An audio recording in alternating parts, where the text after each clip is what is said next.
Hey everyone, Darren Wilson here, and I'm here with Matt Bilen, who many of you may know. He's my brother-in-law. He's been a part of all of my movies from the very beginning. Finger of God, you were right there with me in the very beginning. I was a grunt. Yes, so carrying stuff. And if you've seen my films, you've got my deluxe editions. You've probably seen Matt. You've probably laughed as much as we have. He's the funny one in all the special features. But anyway, what I'm excited about is we get to share with you guys. We have a upcoming movie called Heavenquest. It's Matt's first kind of directorial debut, and it's not a documentary. It's a narrative film. The prophecy says that 5 gifted ones will be called, and their coming will be a sign that the king is returning. You are one of the 5, Vangel. You have been called, and now we have found you.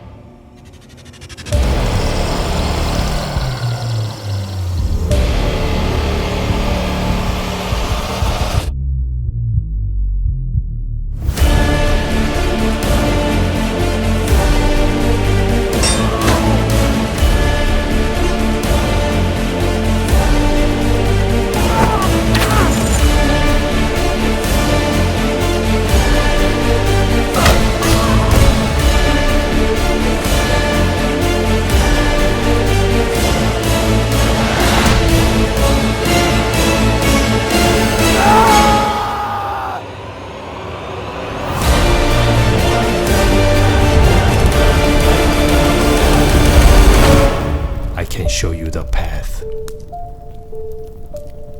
You are the one who must walk it.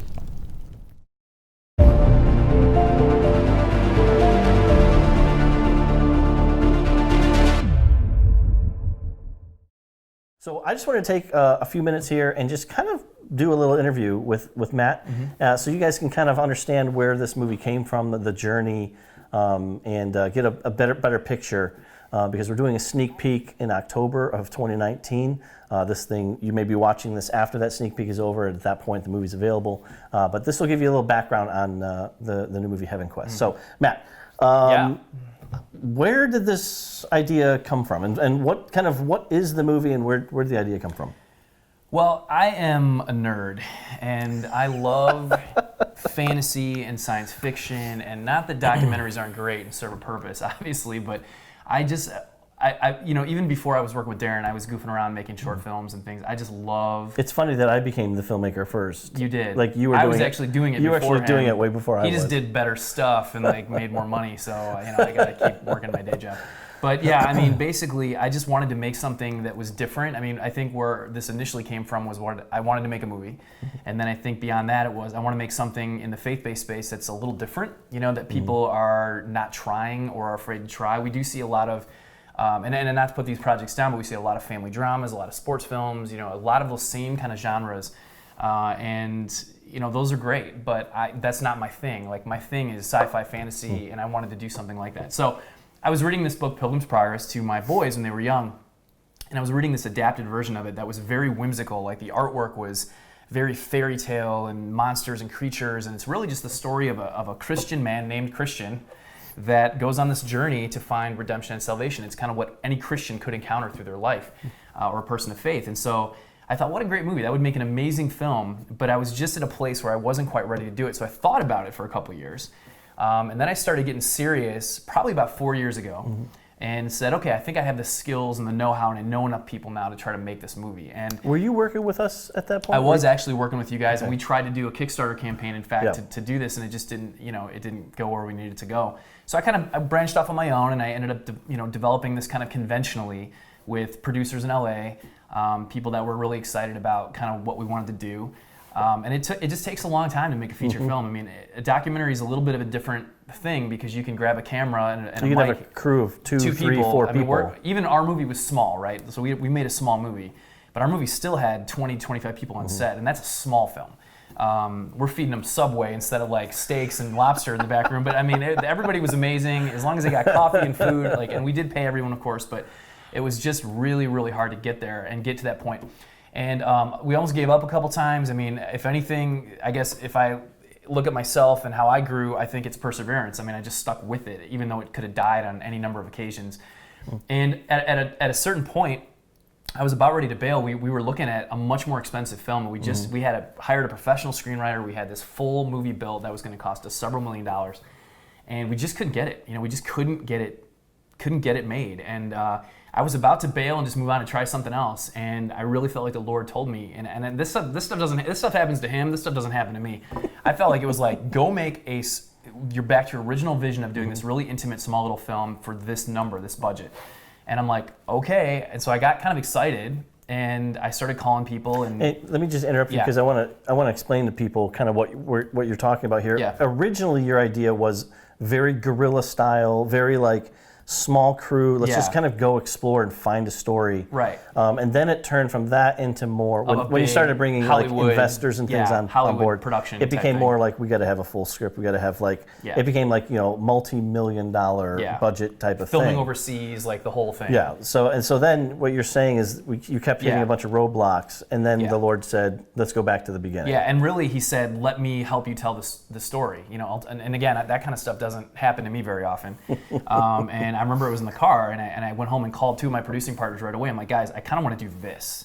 And crazy enough, in the midst of a lot of family issues at the time and some personal crises that were happening, in the midst of this, as soon as I made that commitment to try back to my grassroots again, funded. It was crazy. And so it was nuts. And so then it was like, okay, now we got to make it work for this amount of money. And that's where it gets really crazy. And we don't even have time to tell all those stories, but that's kind of where it conceptualized. And again, we knew. Go ahead. I probably shouldn't say this, but I'm going to say it anyway because this is a behind-the-scenes thing. Yeah.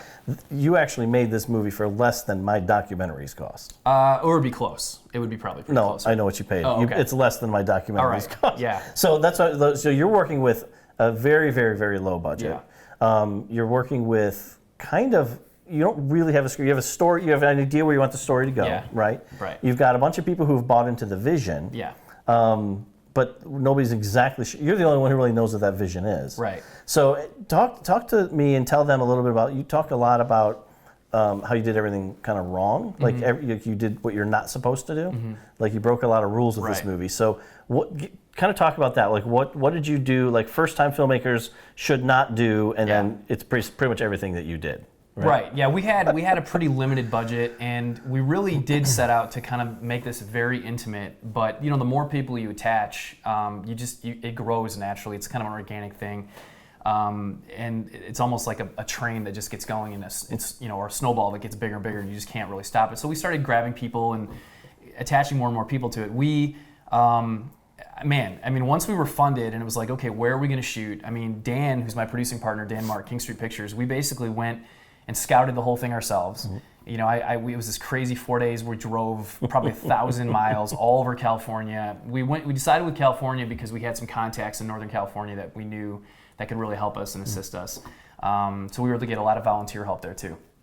But yeah, we had to put together, a team, director of photography, people to do lighting. We needed makeup artists, we needed visual effects people, we needed, PAs and sound guys and all kinds of stuff. So we just kind of pitched to everybody as like, guys, this is what we can work with. We were able to pay people a decent wage. This isn't like we were like, hey, work for Subway. I mean, we did pay people a good wage while they were with us, but we had to manage their time really carefully, and we really needed about 10 more shoot days, honestly. We just didn't have time. As far as breaking rules, I mean, honestly, I'm coming into this, and I've been around media and film for a long time, but to actually make a feature is a whole different ballgame. And it's exhausting. It's a marathon like you would not believe that lasted. This one was about 28 days total, and about 2 weeks before that in LA of just prepping things, and then about 12 weeks before that of pre-production, and then about a year of post-production. So it's a massive process, and there's, even with our tiny film, you got 50, 70 people involved in this thing. So as far as rule breaking, we are kind of the bad boys of indie film here, and I'm not the first to do this, but I'm just really ambitious. I mean, Darren has seen some of my short films. I always just kind of go for it. Like, I don't have the money, and I just kind of do crazy stuff.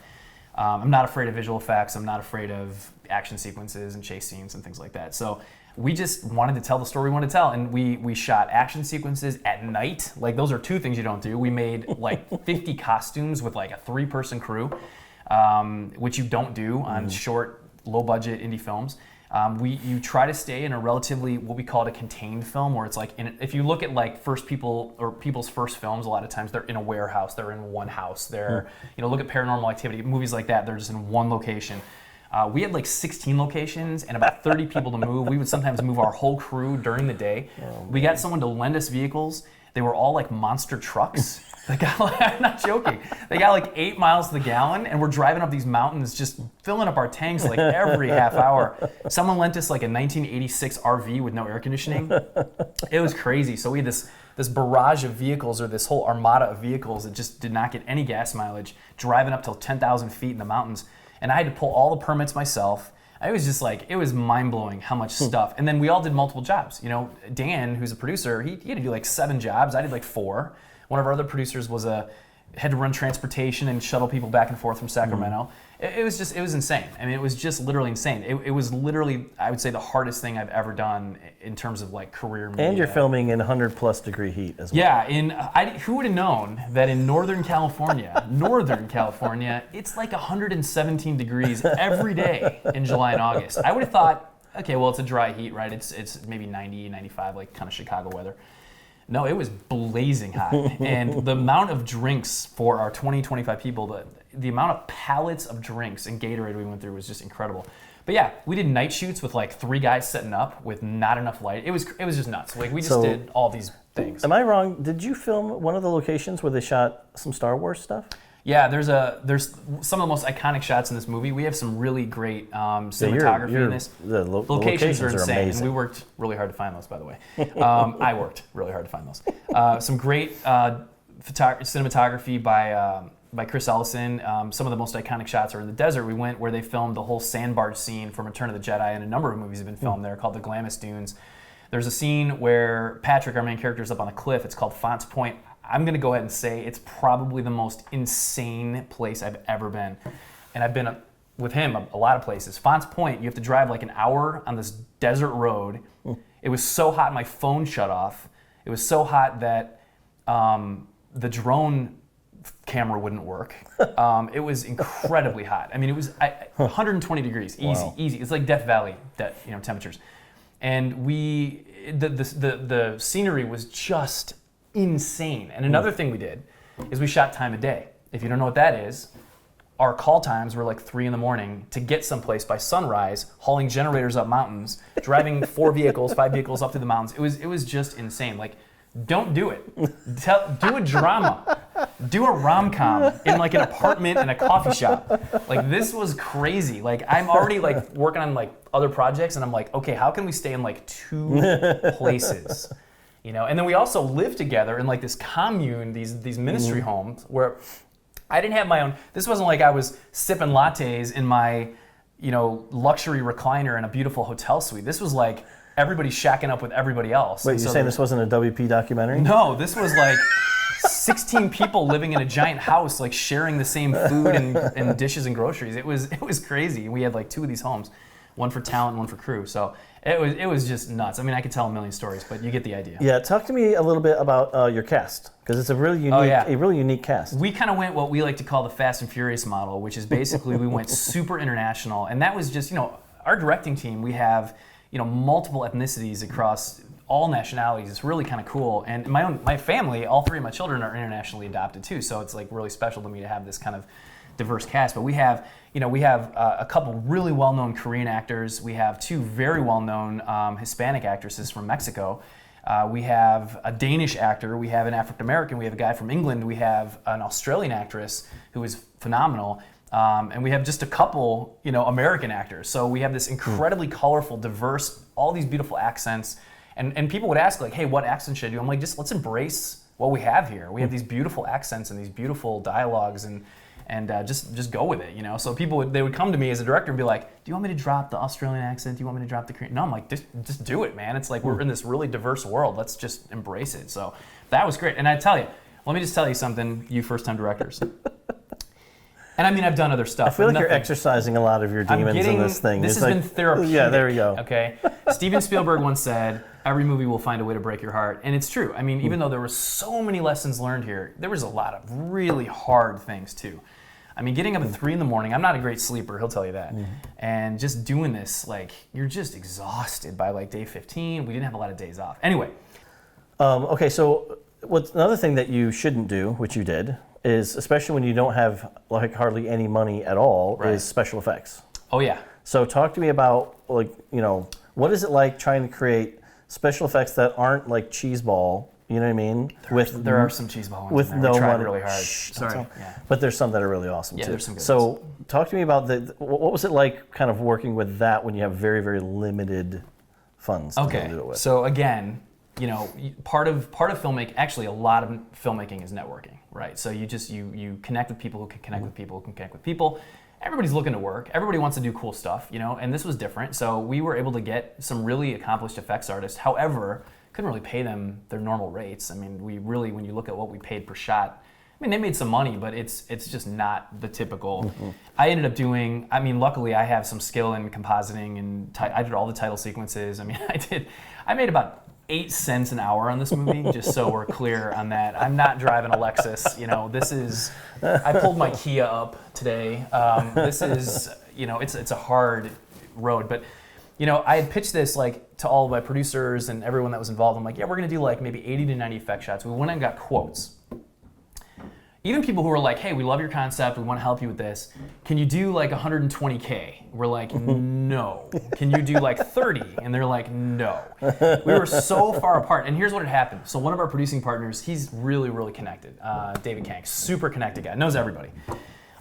He's like, I got a guy overseas who I think can do the whole film for like 20K. So we were just banking on that. And when it came to post-production and we really started digging in, I'm like, I'm not sure that that's the right company. I don't think they can do what we need them to do, which was like matte paintings and, you know, set extensions and all this really kind of like high fantasy stuff. So then we had to we went to freelancer route, which was the way to go, by the way. But we had someone steal money from us. I mean, it was crazy. We had someone do no work, well, a little tiny bit of work, and they kept $1,000, and it wasn't worth suing them or going after it for that. But when you have, like, that's money we so needed. So I ended up doing like 20 shots and all the title sequences. And then we had 3 or 4 other guys that were really good. Chris Fergoso was one who, Josh Galvancinia, who's worked on like the Avengers movies, and you know, they were all very reputable guys. Like, they all had some great skill, and they did a ton of shots, and they made a decent earning. But man, it was hard, and you're not going to get a lot of revisions. You can't just keep going back to these guys and say, oh, I don't like that, I don't like this. It's just like you kind of go a couple revisions, and then you're kind of just, that's all you get. That's what it is. And it was my genius idea, which was not a great idea, to not build a set for our opening throne room scene. And just to be 100% honest, like, that did not come out how I really wanted it to come out. I wanted something grander. I wanted something really epic. It's just limitations. And so, you know, you just move on. Like, I had to just put it to bed and be like, this is what we have. And I think they did a great job for the resources we gave them.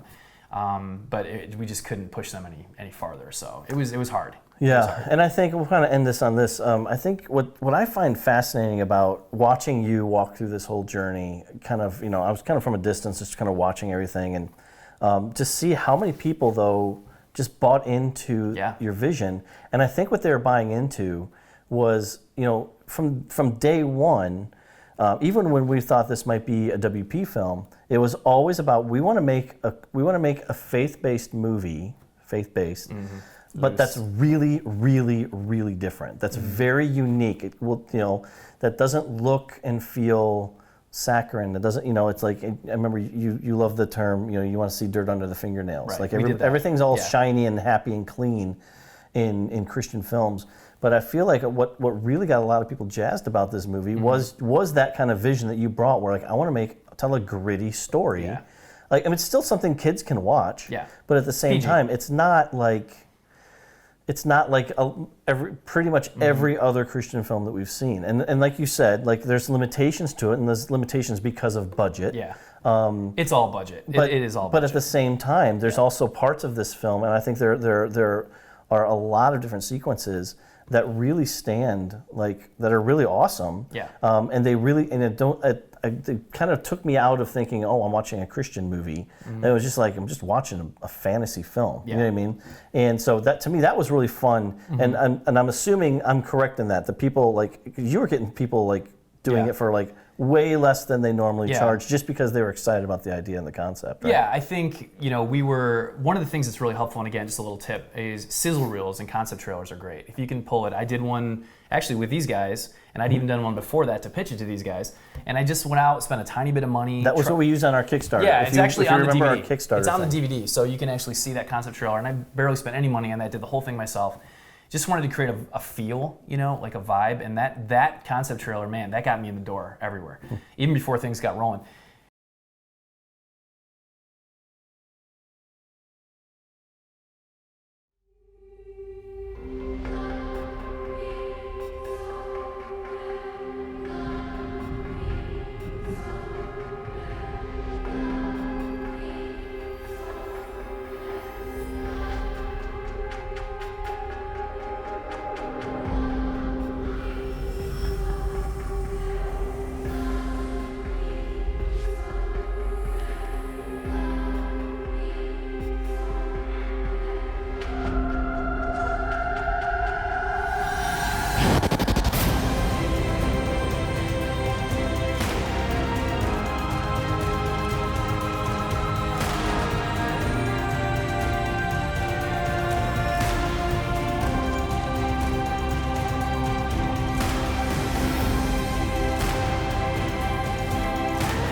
Yeah, I give a lot of credit to the guys that I partnered with as producers, Dan and his wife Rachel, and DK. They just, man, they connected so many amazing people to this project that I just could not have met.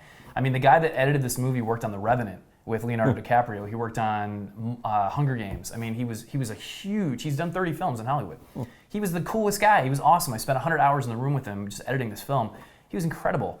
Harry Yoon, who was the VFX supervisor on Revenant, he consulted with us and he helped us with our edit and our story. We had professional VFX artists. We had what's the movie Whiplash? The gentleman who did the sound for Whiplash did our sound production. Oh wow, that's awesome. And he's an Oscar Academy Award winner. His name is escaping me right now for some reason. It's bad. It's really bad. And then we just had a lot of really cool pieces at the end, and people believed. Really, which is I think a testament to just all the work everyone's done, that this was a film that was probably 3 to 4 times the budget of what it actually was. And that is something I really like hearing, because I had a simple philosophy. I had a philosophy of like, let's not build huge sets, let's not get beyond ourselves. Let's give I like the words illusion of scale, give an illusion of scale of the world. Although we don't really ever fully get in it or see it, it's just you're seeing the epicness of the world and all these kind of like, there's all this stuff happening behind the scenes that are alluded to, but you don't really ever see that. And it's great performances, really unique costuming, kind of this international cast, and these beautiful settings. That's what really makes this work. And yeah, listen, I'll be the first to tell you, Darren and I always talk about cheesy films. I tried so hard not to go there. And I can admit, like, there's some moments that I wish could be redone or different. It has shortcomings. There's times where we just didn't have the days, didn't have the money. But hey, we just went for it, and we just did the best we could creatively to finish it. We had to do a few more shoots here in Illinois, and just to get it kind of where we needed it to get. And we're ultimately really happy with it, So yeah, it was quite a journey. So okay, what do you hope as the director? What do you hope? How should people approach this movie, and what do you hope they take away from it? I think you can't approach this as Lord of the Rings. I think we've been very careful about that. I think if we were marketing it as like, this is the Christian Lord of the Rings, and Lord of the Rings already is kind of a faith-based film in a way. This isn't Narnia. Like, those are $100 million movies. This is not that movie. This is an intimate little story done on a pretty shoestring budget by Hollywood terms for sure. And just some great people coming together, life-changing for some people, really amazing stories out there. And just crafted this little story that took 70 to 100 people to put together. We know its limitations, but we also think there's a lot of beautiful moments in the movie. We're artists. I mean, Darren's an artist. I'm an artist. This is art. We just went for it, and I knew as I was making this, like, this is kind of crazy, and we're just gonna do it. We're just gonna go for it. Like, I don't want to be limited to like, oh, you can't do fantasy films for that budget. Like, I wouldn't do that. Why? Like, I just wanted to, are there weaknesses? Yeah. Is the story a little weak here and there? Yeah. But there's also some awesome moments. So, and just understand, if you don't know the business, like the journey we all went on was just nutso. And especially people kind of at the high end of this that are really responsible for a lot. I mean, again, kind of that top core team just did so much work. It's incredible. And you think like, for this little movie? Yes, for this little movie. It is so hard to make a feature people film. have no idea how much goes into no making idea. films. I would venture to say tens of thousands of hours. I mean, it is incredible how much work it goes in. And you might be writing on IMDb, well, if you spend tens of thousands of hours, you should have spent it another way. I know I'm going to get ripped on, but it's fine. We did the best we could, and so we're excited to share that with you, kind of like breaking the rules, just going for it, ambition. If there's any message I would tell to people, it's like, just go for it, man. Like, I just went for it. And like, people were like, really? Like, on this budget? Like, is it going to be? I'm like, I don't care. We're doing it. I'm going to go do what I've been wanting to do. And hopefully that's maybe inspires some other filmmakers to take those steps. I know Darren's inspired people along the way with some of the work he's done on shoestring budgets. And it doesn't have to be a limitation. So we just went for it, I just, and I've probably mentioned this a few times throughout this whole process, but one of the things that is so important to me as a person of faith, and who loves media. I love films. I love, different, and I love genre stuff. I love westerns and sci-fi and fantasy. I think that's just kind of where we're lacking. And I think for me, it wasn't like I was being strategic, like, let's fill this void. It was just that I just love that kind of content, and I don't want to have to be like, oh, I really shouldn't be watching this. I shouldn't be, this is icky. This is dark. I don't, I just want to make cool stuff that like my teen kids would watch, that, has some relevancy, that is well done and looks cool and has action, and maybe it's sci-fi someday or whatever. That's super important to me. And that's probably kind of my main, I guess, underlying mission that drives me is like, this is the first step. Like we got this one. This was like the massive mountain to climb. I'm hoping the next one's not quite as massive. But I want to keep doing things like this for people like me who are fanboys. We love comic movies. We love, I love science fiction. I mean, if you just want to know, Blade Runner is like one of my favorite movies of all time. Love Blade Runner, love Aliens, I love The Matrix. I love these movies. And like, why can't we do those stories too? Why can't I tell that story? And why do I have to be intimidated by budget? Let's be creative and let's just go for it, and make that kind of content. Yeah, well, anyway, thanks, Matt. That's awesome. Great. And so, the movie's called Heavenquest. And if you want to find out more about it, go to heavenquestfilm.com. Check it out. Hopefully this was enlightening for you guys, and hopefully you enjoyed this. But anyway, Matt, thanks so much. You bet. And hope you guys like the film. heavenquestfilm.com. See you later.